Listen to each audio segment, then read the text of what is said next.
This was a good 6 months back. My girlfriend was staying at her parents', so I, 27 male, was at our flat alone. Around 3 a.m., I am woken up by a loud slam. I quickly jolt up. My bedroom door is wide open, and I see a bald man walk straight past my room and into my living room. I must have forgotten to lock the front door that night. I jump out of bed, and immediately my mind made the decision to stand in front of the front door. I figured there's only one way out, and if he's taking anything, I can try to stop him. I also made the subconscious decision not to put any clothes on so I could get to the door quicker, and so I'm standing there completely naked. Not important to the story, just semi-amusing. Anyway, this dude comes stumbling back to the door, has a handful of loose cans of Stella cradled in his arms, a half-smoked cigarette in his mouth, and a plastic shopping bag hanging from one of his hands. I asked what he was doing in my flat, to which he replied, "I'm really sorry. I'm so sorry." Though he could hardly get the words out, he was clearly absolutely fucked. I asked him to show me the contents of his bag, which didn't have any of our stuff in it, before proceeding to let him out of the flat, locking the door this time. I'm assuming he was just out of his mind on whatever and walked into the wrong flat. One funny detail, there was a point where one of the cans slipped from his grip and he had to bend down to pick it up, making him directly eye level with my bare waist. It was a very awkward moment, and I'm sure this poor guy doesn't remember, so hasn't been completely scarred. Anyway, I got back into bed and could hardly sleep for the rest of the night. My heart was absolutely thumping. I will say, it gave me some confidence in my fight or flight response. You never really know what you'll be like in that sort of situation, and I was quite proud after the fact that I blocked the exit. I'm perhaps not the most masculine of men, so that was some nice affirmation. Completely true story, by the way. One of the most terrifying moments of my life, seeing a stranger casually stroll into my living room in the dead of night.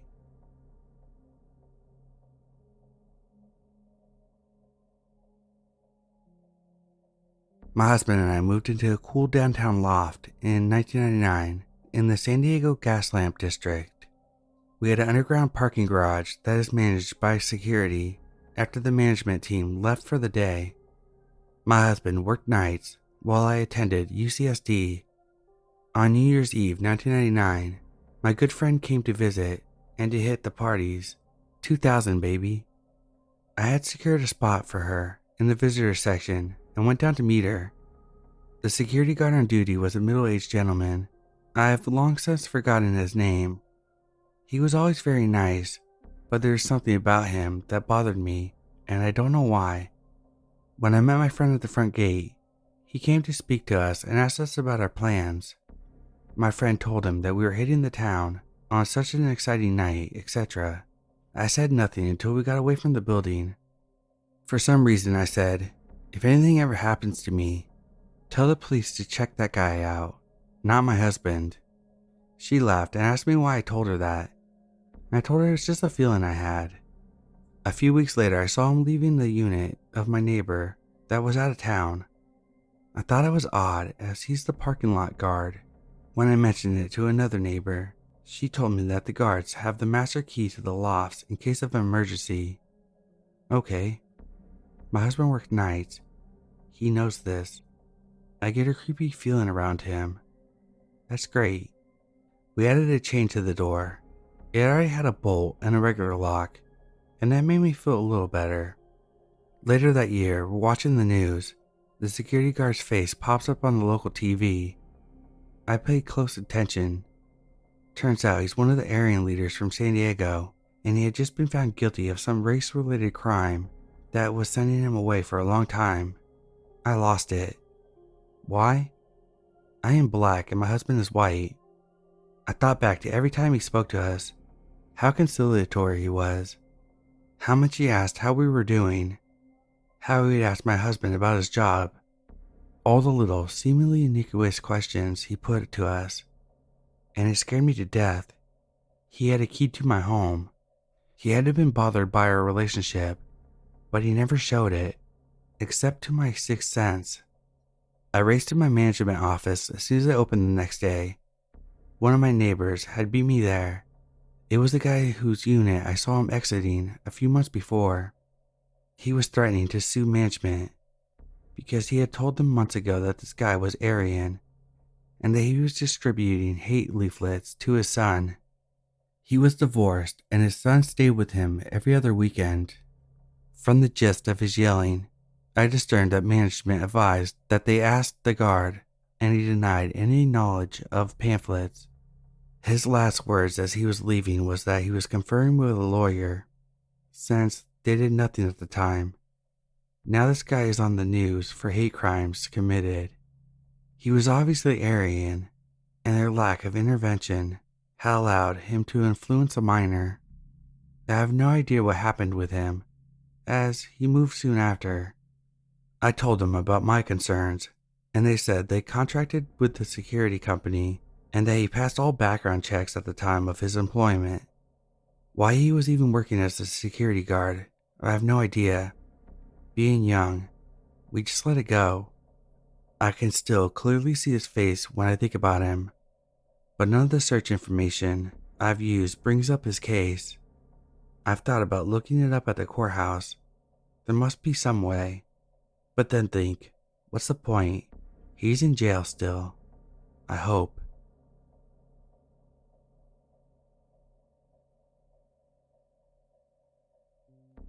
For context, I'm a woman living alone in an apartment that is located on the ground floor, and so my balcony is very visible for others to see. Like every night, I work at 4 a.m., so I leave around 3:40 a.m. Unfortunately, in France, they decided to turn off the lights from 10 p.m. to 6 a.m., I think. But thankfully for me, my landlord where I live turned on the lights just for me from 3 a.m. to 4 a.m. It's very dim, but I'm thankful for it still. This Thursday morning, I leave like always, go to my car, lock it, turn on my lights, and something caught my eye. So I look up and thought it was a cat jumping from my balcony because they love to come and just look around and leave. It was not a cat. It was a man standing next to my balcony. I think the light surprised him, and I'm looking at him walk away from me on the grass, but he can't leave that way. So I'm staring at him, scared and calmly crying, not knowing what to do for like 10 seconds. But then I could see movement again, and it's him walking towards me, looking at me quickly, then just continuing walking down the main road like nothing happened. He takes one last look at my car before I lose sight of him. Also, he's wearing black sweatpants and a camo jacket. It's really weird. I don't know what he's doing there.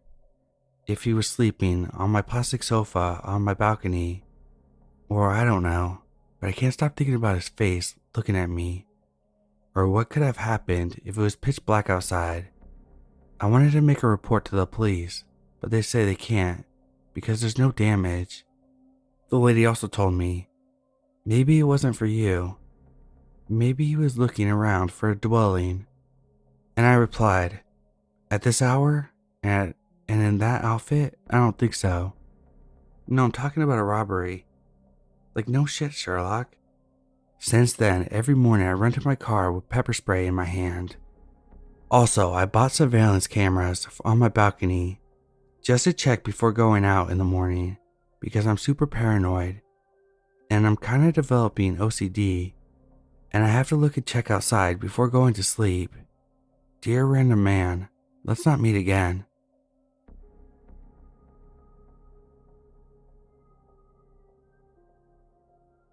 This happened when I was a kid. This was in the mid-80s.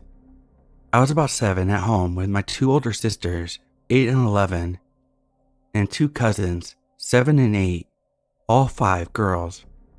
My sister, 11, was in charge of babysitting us 4 younger girls. You have to picture what our house looked like to understand what happened. It was a 2-story box house with a flat roof and a small box front porch, also with a flat roof. I can't remember what we were doing, but we were all in the house.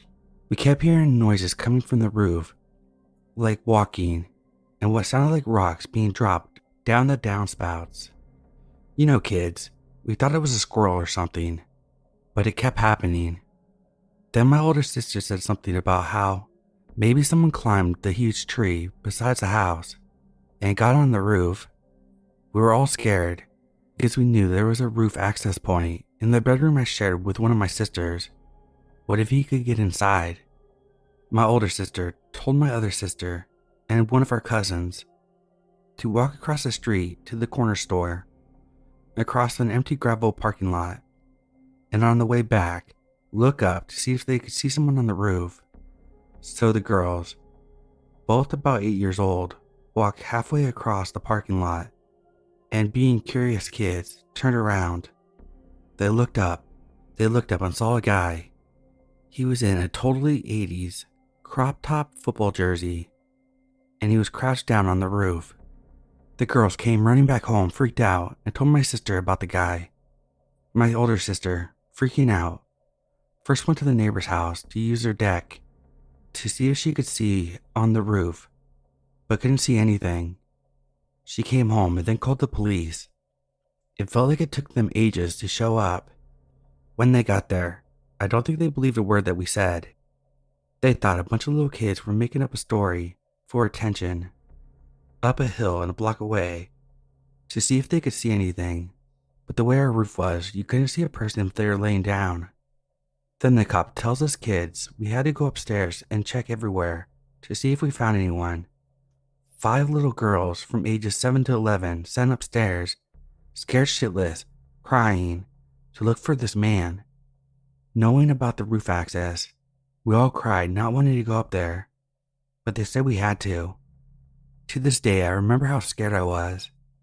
I remember looking, but how well do kids look, right? The cops didn't listen to us, didn't check out the house, inside or out, and left. We were so scared to be left at home with that guy out there, who knows where. We didn't know if he was laying down on the roof, or jumped down, or somehow got in and was hiding. My mom finally got home a few hours later, and we told her what happened. My mom explained to us that there was a lock on the roof access and no one could get in, but she checked anyways, then went to check outside. There were footprints in the dirt, dug in good from him jumping off the roof onto the porch and off into the flower bed. My mom was steaming mad when she realized we told the truth and weren't believed by the police. We went to the police station the next day and were all separated and interviewed. We all told the same story. We never found out who the guy was or why he was there. Did you know it was a house with 5 little girls home alone? I answered the door to a guy who was dressed as a UPS driver, had the logo on his jacket and everything. I assumed my parents had ordered something that I needed to sign for, so I answered it. After opening the door and greeting him, I realized that not only did he not have anything for me, but there wasn't even a UPS truck in sight. He told me that his name was Troy and that he was selling lawn care services around the neighborhood. I started to figure that maybe he was a UPS worker who forgot to change his clothes before starting his second job as a landscaper or gardener. But then he started asking me weird questions like if we had any security cameras or large dogs in our house. We do have security cameras, but they are quite hidden, and I told him we did not. And even though our largest dog is a 1-year-old beagle, I told him we have 2 pit bulls. The entire time, he wasn't looking at me, he was looking around me, letting his eyes coast around the inside of the house, probably looking for visible sights of something valuable. He then asked me the weirdest question. He asked why I had my door cracked instead of opened all the way. I lied and said it's because I don't want my pit bulls to see him and start going nuts. Truth is, I always do this when I answer the door for strangers, so I can close it as fast as possible, should they try something. He then gave me a poorly made flyer for his supposed lawn care business and went down the street to the next house. I shut my door and locked all the locks on it. Tony, I hope I don't see you on the news anytime soon.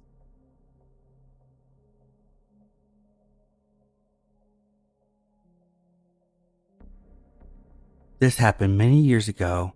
In 2012, I was a 17-year-old and living in the UK in a council housing area populated by mostly ethnic minorities, immigrants, and students. It was a pretty ordinary summer afternoon when there was a knock on my door. My sister went to open it. We weren't expecting anyone, and we're a pretty private family, so I stood watch behind her. It was an old white man. He was short, with white hair, covered with a baseball hat, clean shaven, wearing a t-shirt and jeans. In his hand, he had a little toolbox, like one of those old school, retro toolboxes. I remember paying attention to that for some reason. He smiled after my sister greeted him and asked, "Do any Asian girls live here?" Obviously, alarm bells go off in our heads, because what kind of question is that? He wasn't looking for a certain house or person, and did not indicate he was lost. He just asked us that one question. We said no, and he went on his way. My sister closed the door and turned to me with a perplexed look on her face. We were both thinking how weird that was. Just as we were heading back into the living room, there's another knock at the door, and it's our next door neighbor. The two girls at our door are both East Asian University students. Girl 1 asked us about the guy and if he asked for Asian girls living there. We told her everything that happened during our interaction with him and laughed uncomfortably. We were all so creeped out, and although no one said it, we all felt like we had met someone very, very strange and possibly dangerous. Who was he? What the hell did he want with Asian girls? And what was in the toolbox? I ran upstairs and watched him walk to the next houses across the street from my bedroom window and eventually leave our street, disappearing around the corner. What do you think he was up to?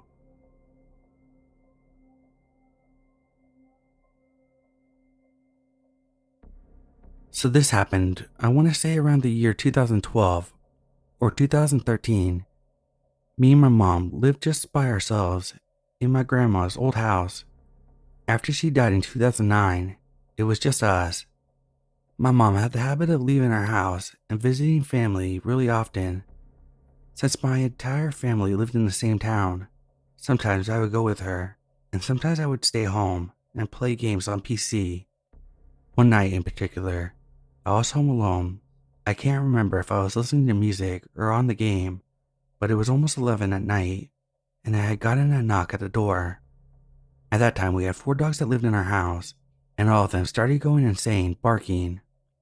This wasn't abnormal, as they would bark at the neighbors if they saw them through our living room window, getting out of their car, across the street, or heard anyone within 5 miles radius talking. My bedroom happened to be on the front of the house, with a window directly facing the porch and the door. Because of that, I was able to take a slight look to see who it was, and it wasn't someone who I'd seen before. My mom rarely had people come to the house, but there had been a few that came to talk to see her or see if she was home. Not super late, but I ran with it, didn't think twice about it. I thought it was just one of her coworkers coming to see if she was home. I opened the door, and I was greeted by this guy in his early 40s, wearing a brown work jacket and light blue jeans. So he definitely looked the part of someone who was from the factory. I opened the door to see what he wanted, and he said something along the lines of, "Hey, how's it going?" and some small stuff here and there. It's hard to recall too much of the small talk, but he did ask something like, "Is anyone else around?" or... I was still under the impression at the time that it was a guy that my mom knew from work. So I told him that, yeah, right now I'm the only one here. My mom went to my cousin's house, but she should be back soon. He said some other things, like his name, I think, and he said that he recently moved here from Indiana, and he was going around to each of the neighbors' house saying hi and introducing himself. I was like, yeah, around here that could get you shot, since it's not normal to show up at someone's house to introduce yourself, let alone this late at night. He told me that where I'm from in Indiana, it's normal for people to do that. He said his goodbyes and left. The car that had been running and sitting outside my driveway on the road Looked like a decently new car, so I didn't think much of it at the time. I figured I wouldn't really have anything that this guy couldn't already afford. So as far as him being a burglar, I figured I was in the clear. My mom got home 30 minutes to an hour later, and I told her about it. It wasn't really until her reaction to what happened that it really sunk in. I never really saw this guy again after that encounter, and I wasn't sure what he was after. My mom told me I was lucky that maybe he didn't barge in because all 4 dogs were there with me, each of them pretty protective. They all kept an eye on the guy as he talked. Maybe he was telling the truth, and maybe it was a harmless encounter out of the ordinary. But I still think about it from time to time. Like, what exactly was he doing there?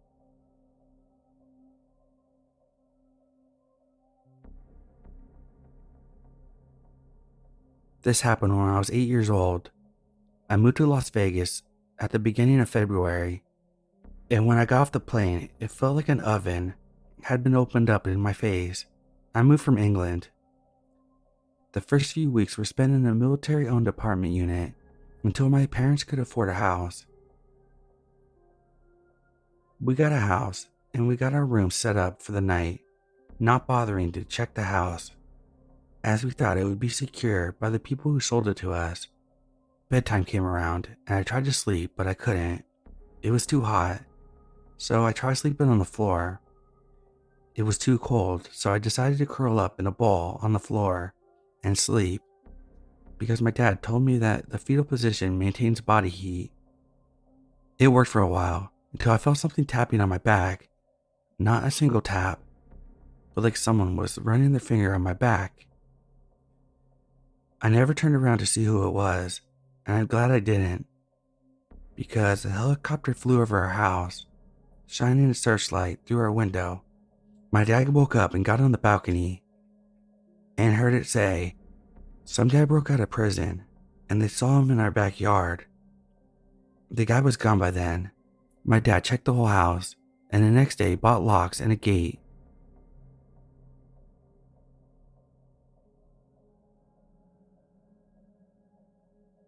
I moved into a new apartment maybe last August, right outside of a busy side road that leads to the grocery store. There's constantly cars on it unless it's late. Usually after 8, it tends to become empty and barren. The streetlights line the path on both sides. However, across the street are large trees and a lot of trash. The trash resembles a homeless man's home, but I've walked by it many times and never seen a person. One night I was outside on my deck smoking, and I looked and I could see a man under the branches of a low-hanging tree. He was standing in the dark, motionless, not saying a thing. I couldn't tell if he was staring at me, or the trees, or anywhere. I just saw the figure. It freaked me out, so I went inside. I turned the TV on and forgot about it. An hour later, I turned off the TV and closed my blinds, and the man's still standing there, in the same spot, not moving. I wonder what he's doing, if he's even real or my imagination.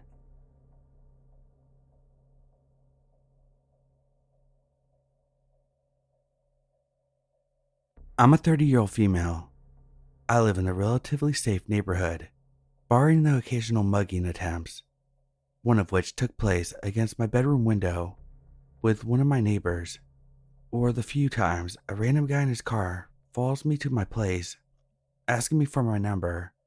Things are generally stable. I typically have a way with dealing with these assholes by taking advantage of random empty lots on my street where cars can't drive, forcing them to go around the block, and by the time they manage to turn around the corner, I will have ran back into my house. No biggie. A few months ago, some genius in our street paid someone in the city to move the neighborhood garbage can to another place, whereas before it was right down the block. Now it's a few minutes away. Now I have to walk a while before I can throw out my garbage in a usually quite busy area, which I find embarrassing. So I start waiting until nightfall to do so. I know, stupid, especially with everything I told you before. but I got sloppy. Things started feeling safer in the last few months, so I felt comfortable leaving my house after sundown. Until last Sunday at least. Like usual, I waited until it was dark to go. After throwing out my garbage, I stopped by the convenience store nearby to pick up something. On my way back to my place, and at the entrance of my street, I noticed a young man standing in front of the parking lot, located in front of my neighbor's house, just across the street of mine. He was talking on the phone and looking away from me, but as I rounded the corner, I noticed a guy sitting quietly on his motorbike right in front of my doorstep. Something about how he was already looking at me just as my eyes landed on him freaked me out. I did the quick math and realized that by the time I would be able to open my door, if ever, he would catch me if he wanted to. This time, the empty lot trick wouldn't work, as I would have to walk past him first, but also his motorbike couldn't be driven on it. I turned on my heels back to the convenience store, hoping he was just a delivery guy waiting for someone to meet. I dilly-dally at the store for a while, but when I went back home, I found he was still there on his bike, while the guy in front of my neighbor's parking lot was also still on the phone, just staring at me before I'd seen him. I realized then that something was not right, and luckily I noticed the security guard of the street behind us sitting in his booth. I approached him and explained the situation, hoping that he would walk me to my place, which he gladly did. The moment the guy on the phone saw me return with the security guard, he put his phone in his pocket and turned towards the other guy on the bike, who drove to him. Keep in mind, these two were not even looking at each other, let alone looked like they knew each other. The guy who was on his phone sat behind the motorbike dude, and they both drove past me while staring at me. Both the security guard and I agreed that something was funny about the entire situation, and he thankfully waited until I was safely behind locked doors. I don't know if those two wanted to mug me, or if they had more sinister intentions, but I'm glad I trusted my gut and didn't just go home. Otherwise, who knows what would have happened.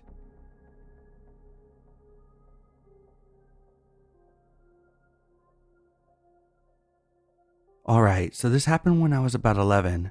I'm a female. I had a friend, 12-year-old female, over at my dad's house for the first time, and we were having a lot of fun. My dad went into the front yard to take a phone call. At this time, it was about 10:30 at night, and we were all hyped up off of Dr. Pepper and Mountain Dew, and we're hyper, so we went outside with my dad. We mainly stayed in the front yard until we decided that we wanted to go inside. Me and my friend jumped over the back fence because we were right next to it. For context, I had a pit bull and a very large German shepherd who were also in the backyard. My friend and I went up to the second floor and were playing with makeup. About 20 minutes later, we went back downstairs because I heard my dogs barking and decided to let them in. The dog had their own fenced off area in the backyard, so they wouldn't interfere with the garden. I let them in because my dad hadn't yet. My friend pointed out that my dad was still out on the front porch. Okay, cool. I went to my back door to open it, and I see a man crouching by the back gate, staring at my back door. He was next to the side of the gate that we had previously jumped. I asked my friend to stay there and make sure that the man stayed there too. I was going to check if my dad was still on the front porch. He was. For some reason, I didn't tell my dad that there was a man in our backyard. Instead, me and my friends watched him for about 20 minutes. After these 20 minutes, he moved across the street and crouched next to a car for 5 minutes, then comes back to the gate. I decided it was unsafe for my dogs to still be out in the yard, so I turned on the light to help me see clearer and let the dog gate open. After I let my dogs in, this guy is still crouched, not moving a bit. 10 more minutes, which seemed like 10 hours, pass, and the man's still there, but stands up. After seeing the man stand up, I realized that he's holding something, which looked like a metal pipe. I locked the door, and me and my friend ran across the house to the front door to tell my dad to come inside. I never gave him an explanation as to why, but I'm guessing he saw the urgency in my voice and listened. So to the man crouched outside my backyard for at least half an hour. Let's not meet.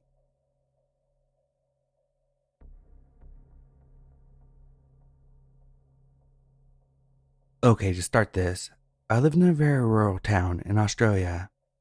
I have a close-knit group of about 4 to 5 friends, and we hang out all the time. On this specific day, I was at my friend's house. About 2 days before this, her family came home, and all the doors were wide open, yet nothing was taken. This family isn't the one to leave their doors open, specifically in this town where crime runs rampant. On the day that I was over, let's call these 2 friends Alyssa and Mike. Me and Mike were over at Alyssa's just hanging out on our phones when the front door banged open. We all looked at each other, but brushed it off as the wind slamming the door. In hindsight, one would have not been able to reach that door, as it was a little covered. I don't know how to explain it, but you have to walk upstairs, and then there's a little room, and then there's the front door. Maybe 2 minutes later, the 2 sliding back doors slammed very loudly. We again brushed it off to not scare ourselves. We are kind of dumb. I'm sorry. But then we heard loud noises inside the house, and footsteps running around their noisy wooden floors. This is where the alarm bells started firing off in my head. I was thinking about how someone had already been there, and was wondering if it was the same person or people.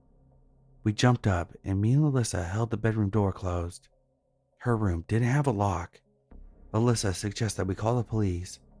I didn't think it was a good idea, but as I'm holding the door, someone starts running and slams into her door. At this point, it was definitely time to call the police. They pick up, try to talk to Alyssa. A little difficult because she was bawling her eyes out. Eventually, the operator understood, and within less than 2 minutes, police are at the door. These police officers were very kind and just asked about the situation before saying, "We found the kid." I thought they meant the person who had broke in, so I asked them about the kid. The police looked confused and said, "The missing 5-year-old." We had no clue that there was a missing child on the loose. The police officer said that there was over 40 cars looking for this kid, and many police knocking on doors to ask if anyone had seen her. While I think the police were kind, their reasoning for breaking in was crazy. They said it was probably a police officer running in, looking for the kid. We all looked confused, and then he realized what he said and started backtracking, saying they should have announced themselves though. Pretty scary experience with the police officer trying to calm us down, but after talking about it with my friends, whoever broke in probably saw Alyssa's mom leaving the house with 2 teens in the back, so they thought the house was empty. Alyssa has a brother, so altogether they have 3 in the house. But on that day, her brother had a friend over, and they were driving somewhere. So please, robber who frequents my house, never come back again.